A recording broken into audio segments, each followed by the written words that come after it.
আসসালামু আলাইকুম। আমরা ওই দিন একটি গরু দেখিয়েছিলাম, যে গরুটা 1,48,000 টাকা কিনে নিয়ে আসছিলাম। তো এই গরুটা নিয়ে আসার পর এখন একটু খাবারটা একটু কম খাইতেছে। তো খাবারটা কম খাওয়ার ক্ষেত্রে খাবারটা যেন বৃদ্ধি পায়, এই জন্য আমরা আপনাদের সাথে আমি শেয়ার করতে চাই কি কি আমরা খাওয়াবো।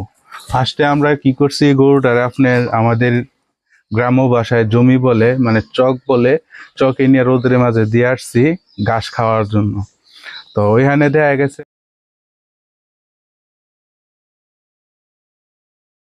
গরুকে চকে দেওয়ার উদ্দেশ্য একটাই ছিল, গরু পানি খাচ্ছিল না। এই জন্য চকে দিয়ে আসছি, গরু যেন রোদ্রে থেকে হালকা কিছু ঘাস খেয়ে যেন বাসায় এসে পানি খায়। কারণ কেননা গরু যদি আপনার খাবার না খায় তাহলে দুধ দিব না। এর জন্য গরুকে পর্যাপ্ত পরিমাণ কাঁচা ঘাস ও পানি ও খড় খাওয়াতে হবে। এজন্য আমরা যথেষ্ট পরিমাণ চেষ্টা করে থাকি গরু যেন সবসময় বেশি বেশি খায়। কারণ গরু হচ্ছে তৃণভোজী প্রাণী, গরুকে পর্যাপ্ত পরিমাণ ঘাস খাওয়াতে হবে। আমরা চিন্তা করি গরুকে দানাদার খাইয়ে তারপরে গরু পালবো, কিন্তু আদৌ দানাদার খাইয়ে গরুর খামার টিকিয়ে রাখা সম্ভব না। এজন্য গরুর রুচি বৃদ্ধির জন্য আমি 3 টুকরা লেবু, তার সাথে একটুনি বিট লবণ আর খাবার সোডা সাথে নিয়ে মাখিয়ে গরুরে খাওয়াবো। বদ হজম থেকে থাকে তাহলে আশা করি হজম শেষ হয়ে যাবে। অনেক সময় গরুর পেটে বদ হজম হয়। বদ হজম বলতে পেট ফাঁপা, ওইটারই মূলত বোঝায় বদ হজম। তো পেট ফাঁপা থাকলে অনেক সময় গরু কাঁচা ঘাস পানি কোনো কিছুই খায় না। আর এটলিস্ট এই গরুটা ছিল আপনি হাট থেকে আনা আমাদের। তো হাট থেকে আইনে ভালো করে হাত পা ধুয়ে পুরা শরীরে জীবাণুনাশক স্প্রে করে তারপরে আমরা গরুটা ঢুকাই। এই যে আমি এখন গরুটারে খাওয়ানোর চেষ্টা করব, কিন্তু গরুটারে খাওয়ানো খুবই কষ্টকর। কারণ আমি যখন গরুটা হাট থেকে নিয়ে আসছি, গরু থেকে যে কোনো গরু হাট থেকে নিয়ে আসলে আমরা 4-5টা নাপা এক্সট্রা খাওয়াই দিই। কারণ কিসের জন্য? গরুর শরীরে জ্বর এবং বিষ ব্যথা থাকে, এটি দূর করার জন্য গরুকে 4-5টা নাপা খাওয়া দিই। প্রতি কেজি প্রতি 50 কেজিতে একটা করে নাপা বড়ি খাওয়াই। বড় গরু হলে 5টা পর্যন্ত খাওয়াই। তো এই গরুরে আমি ফার্স্টে আইনা নাপা বড়ি খাওয়াই দিছি, আর এখন এটারে খাবার সোডা, লেবু আর হচ্ছে বিট লবণ খাওয়াই দিতেছি, যাতে গরুর মুখে রুচি বাড়ে। এটা সত্য প্রমাণিত, এটা খুবই রুচি বাড়ে গরুর। মোটামুটি আলহামদুলিল্লাহ আশা করি আমার গরুরও রুচি বাড়বো ইনশাল্লাহ। এই যে খুব কষ্ট করে দিতেছি, এটা দাঁত আর মুখ একবার শক্ত করে রাখে যাতে না বের হয়। আমার হাত থেকে কিন্তু লালা বের হইতেছিল, ভিতরে লেবুর রস চিপড়া দিছি যেন মুখের লালাটা বের হয়ে যায়। আর এখন যে বাছুরটা দেখতেছেন, বাছুর কিন্তু আপনার পাতলা পায়খানা ছিল, খুবই আমাশাও ছিল। এই বাছুরটারে আপনার ই ব্যাপারীরা গরুর মার খাওয়ায়া রাখছে 3-4 দিন। এর জন্য বাছুরটা খুব পাতলা পায়খানা করতেছিল। কারণ 3-4 দিন বাছুরকে মার খাওয়ানোর কারণ হচ্ছে গরুর ওলানটা অনেক বড় করা, যাতে কাস্টমারের চোখে লাগে যে এই গরুটা 10-15 কেজি দুধ দিব। কিন্তু না, কখনো গরু 10-15 কেজি 2-3 দিন না দোয়াইলে গরুর উলান এমনিতেই বড় দেখায়। তখন মানুষ ভাবে যে এটা 10-15 কেজি দুধ দিব, কিন্তু আদৌ 10-15 কেজি দুধ দেয় না।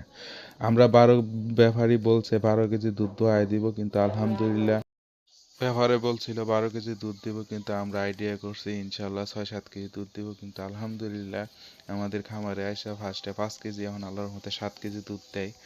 আর 1,50,000 টাকা দিয়া 7 কেজি দুধ পাওয়া আলহামদুলিল্লাহ আমি মনে করি খুবই ভালো। কারণ কিসের জন্য? এখন বর্তমানে গাভী গরুর বাজার খুবই চড়া। আর এখন আমি বাছুরটারে একটুনি স্যালাইন পানি দিয়ে দিতেছি, কারণ আমি বাছুরটার কোনো অ্যান্টিবায়োটিক ওষুধ খাওয়াই নাই। কারণ অ্যান্টিবায়োটিক ওষুধ এত ছোট বাছুরে খাওয়ানো ঠিক না।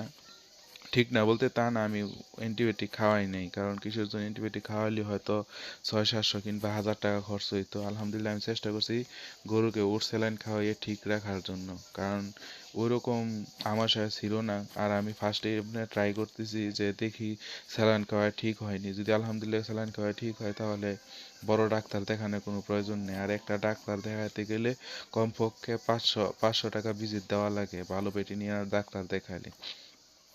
আর আপনারা বলতে পারেন যে ভাই আপনি গরু কিনছেন 1,50,000, মোট 1,50,000 টাকা দিয়ে গরু কিনছেন, গরু তো শুকনা ভাই, গাভী গরু শুকনা থাকাই ভালো, কিন্তু এই গরুটা একটু বেশি শুকনা, এটা ঠিক। কারণ এই গরুটা বেশি শুকনা, ওই লোকটা বলছে ভালোভাবে খাওয়াইতে পারেনি। তা আলহামদুলিল্লাহ আমি আনছি, ইনশাল্লাহ দেখি আপনারা আমার 3 মাসের সময় দেন, দেখবেন গরুর লুক চেঞ্জ করে ফেলবো। আর দুধের গাভী বিশেষ করে একটু চিকনাই হয়, হাড্ডি হয়। আর দুধের গাভীরে আপনার একদিন যদি না খায় তাহলে আপনার 2-3 কেজি দুধ কমে যায়। এই জন্য গরুরে যথেষ্ট পরিমাণ যত্ন করা লাগবে এবং যথেষ্ট পরিমাণ কাঁচা করা লাগবে। যাদের কাঁচা ঘাস নাই তারা গরুর খামার করার দরকার নেই। আমি যেটা সোজা কথা, কেউ রাগ করবেন না, আমি সোজা কথা বলে দিই, কারণ আমগো এদিকে কুড়ার খুবই দাম। যদি আমরা 7টা গরু পালি তাহলে এক পাড়া কুটা হয়তো সর্বোচ্চ আপনার 15 দিন কিংবা 20 দিন যাইবো শেষ। এক পাড়া কুটার দাম আছে 15-20 হাজার টাকা। এই জন্য ঘাস ছাড়া কোনো উপায় নেই। আর গরু পাললে অবশ্যই ঘাস লাগবে। গরু হয়েছে গিয়ে তৃণভোজ প্রাণী, গরু ঘাস ছাড়া অচল। আর গরু হয়েছে গিয়ে মুখে দুধ, মানে কি, মানে গরুরে যত খাওয়াবেন ইনশাল্লাহ দুধ তত বাড়বো, এবং দুধ বাড়লে এবং আপনারও লাভবান হবেন। আর দুধ না বাড়লে আপনার লস লস তো আসবে, এটা স্বাভাবিক। আর গরুর যদি না খায় তাহলে গরুর শরীর নষ্ট হয়ে যাব। নষ্ট হয়ে যাবে বলতে মানে গরুর শরীর ভাঙা যাব, শুকায় যাব। তখন দেখা গেছে আপনার যে গরুটা 4-5টা বিয়ান দিত, ওই গরুটা 2-3টা বিয়ান দিলেই গরু বাদ হয়ে যায়, তারপরে কসাইয়ের কাছে বিক্রি করে দেওয়া লাগে। আর প্রবাসী ভাইদেরকে একটা কথা বলতে চাই, আমি নিজেও কিন্তু একজন প্রবাসী ছিলাম।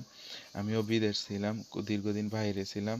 বাইরে থেকে এই শুধু ইউটিউব চ্যানেলে ভিডিও দেখা কোনো লোকে কোনো দিন গরুর গরু কিংবা কোনো কিছুতে আপনারা নামবেন না। অবশ্যই আগে ফার্স্টে যাচাই করবেন যে জিনিসটা আপনি পারবেন কিনা, অভিজ্ঞতা অর্জন করবেন। কাম লাগে গরু পালন করলে 3 মাস যে প্রাণী সম্পদ অধিদপ্তরে 3 মাস ট্রেনিং দিবেন, দেওয়ার পরে তারপরে গরুর খামার দিবেন। আর না হলে কিন্তু লস করবেন, এটা স্বাভাবিক। অস্বাভাবিকের কোনো কিছু না ভাই। আপনি দুধ দহন করতে পারবেন না, কোনো কিছু করতে পারবেন না, তখন আপনি করবেন 100%। আর একটা গরু কেনার সময় যদি একটা বাট নষ্ট হয় তাহলে কিন্তু আপনার পুরা টাকাই লস। 50,000 টাকার নিম্নে 2 লাখ টাকা গরুর মধ্যে যদি একটা বার নষ্ট হয় 50,000 টাকা চোখ মুঞ্জা এটা বাদ হয়ে যাবে। তারপরে অনেক গরুর অনেক সময় মেস্টাইটিস হয়েছে, ওই গরু দুধ দেয় না। এটাও আপনার বুঝতে হইব যে কোন গরুর আগে মেস্টাইটিস হয়েছে কিংবা এখন হয় নাই, এটাও আপনি খেয়াল রাখতে হইব। অনেক সতর্কতা হইয়া তারপরে গরু কিনা লাগে, অ্যাটলিস্ট গাভী। আপনি যে ষাঁড় গরু কিনেন ওই ওই ওই ক্ষেত্রে কোনো এত এত কিছু লক্ষ্য করার লাগে না, কয়েকটা জিনিস লক্ষ্য করলে যথেষ্ট। যে আমার কাকা 2টা দামরা গরু নিয়ে আসছে, বলদ গরু বলে, ওইটার ভিডিও ইনশাল্লাহ আমি নেক্সটে দিব। ওই 2টা গরু কিনছে, ওই 2টা গরু কেনার ক্ষেত্রে কিন্তু যেদিন থেকে কিনছে ওই দিনের থেকে আপনার ওদের পিছনে খাওয়ানি শুরু এবং খরচ শুরু। আর আমি যেদিন গরু কিনছি, কিনার পরে হাটেই গরু কিনে আমি 7 কেজি দুধ, আমার গরুর 12 কেজি দুধ হয়েছে, আমি 700 টাকা দুধ বেচে চালাইছি। যে টাকাটা চেক আমার পকেটের টাকাটা চেক করলাম হলে ওই টাকা আমি দুধ বেচে আর চেক কেটে নিয়ে আসছি গরুরে। তো গরু যে গাভী গরু অ্যাটলিস্ট যেদিন কিনবে ওই দিনের থেকে আপনার ঘরে টাকা আসবো, কিন্তু ওইরকম গাভী কিনতে হবে, বুঝা কিনতে হবে, অনেক চিন্তা ভাবনা কইরা। ভাই আপনি বিদেশ থাকেন, ওই ভিডিও কলে আপনি এত বড় ওরলা গরু দেখাই দিছে, তারপরে আপনি গরু কিনা ফেললেন, এটা কোনো দিন হইব না।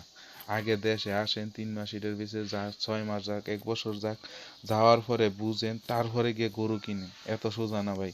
আমি বিদেশ থেকে আসছি আজকে 2 বছর, 2 বছর শুধু এটার পিছনে করছি। এখন যদি আমি ইচ্ছে করি 5, 10টা, 20টা গরু আল্লাহর মতো আমি পালতে পারবো, কিন্তু আমি আস্তে আস্তে ধাপে ধাপে ধাপে ধাপে আগামো। কারণ আমিও লস খাইছি। আমি তো লস খাইছি তা না যে আমি একবারে মানে একবার অভিজ্ঞ তা না, আমিও লস খাইছি। আমিও প্রায় 1 লক্ষ টাকার মতো শুধু গরু কিনা লস খাইছি।